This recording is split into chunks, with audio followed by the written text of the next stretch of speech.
Welcome to our tutorial on how to send multiple videos with text on WhatsApp web chat on your PC with the latest update. Let's go through the steps to enhance your messaging capabilities on WhatsApp web. To get started, open WhatsApp web on your PC by visiting the web version of WhatsApp. Once you're on WhatsApp web, open the chat where you want to send multiple videos with text. Within the chat window, look for the plus icon and click on it. This will prompt you to choose photos and videos to share in the chat. Select the videos you wish to send to your chat partner. After selecting the videos, click Open to add them to your message.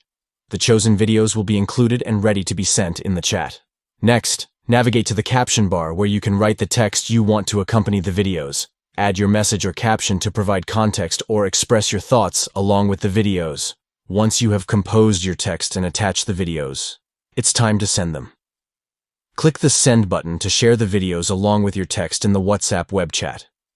By following these steps, you can easily send multiple videos with text on WhatsApp web chat on your PC, enabling you to communicate effectively and share multimedia content seamlessly.